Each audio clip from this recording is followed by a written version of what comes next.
Many years ago, all of us remember in our childhood how we would all play a game, maybe a game of kickball. And then one kid didn't like how the rules went, and then he decided to go home. What was so important about him going home was that we were playing with his ball. So inevitably he took his ball home, and I remember sometime the whole street trying to passionately ask this guy to stay and play. Sometimes even knocking on his door at home after he had took the ball home. Sometimes even asking his mother, well, if Johnny can't come out, can you just send his ball out? So I never liked that position to where I'm begging to be able to play a game after somebody else had taken their ball home. And even as in life, just like many times in your youth, people will change the game on you. They'll take their ball home. That's where you have to change the game. Sometimes when the guy took his ball home, we found something else to play with. We played with sticks all day sometimes and had fun in spite of him taking his ball home.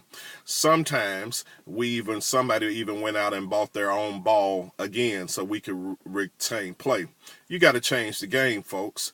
I remember the late Bishop G.E. Patterson when he was ostracized and basically left the Church of God in Christ. They were taking tour buses driving by his church, laughing at him. He related an incident to where he was sitting in Piccadilly's and he walked over to take a seat, and the whole side of Piccadilly during convocation time left him to eat in that area by himself. Everybody picked up their trays and moved.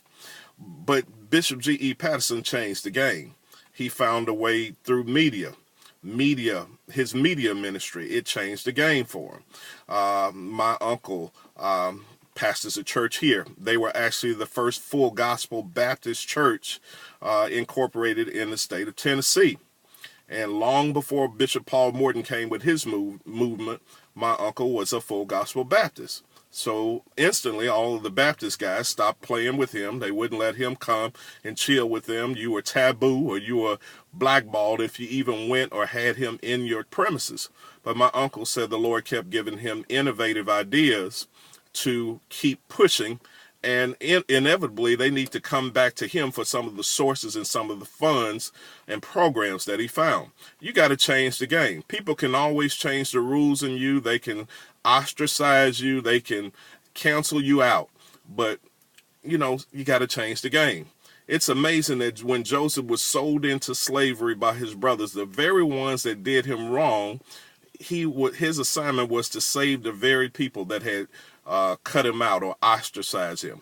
Don't worry about being ostracized. You got to be bold enough to change the game. If they change the rules on you, they change the script, change the game.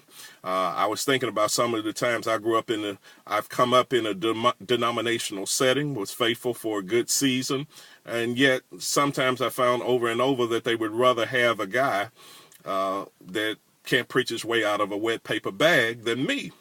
So inevitably, you figure out that that they're not rubbing shoulders with you, that they're in essence blackballing you, but you got to be bold enough to change the game. Social media has given me the avenue. You can't block me on social media. You may not even want to listen to what I say, but somebody that you know is listening to me and you're going to see it. You got to be bold enough to change the game. In the business world, it's a shame. I was talking to someone about how the Koreans have taken over black hair care. It's because we haven't been bold enough to change the game. If all of us come together and we decide to wear a certain type of hair collectively, we can actually change the game, change distribution, change the marketplace. You got to be bold enough to change the game. Don't keep beating on someone's door, asking them to bring their ball back out or come play with me again. Be bold enough to change the game. God bless you.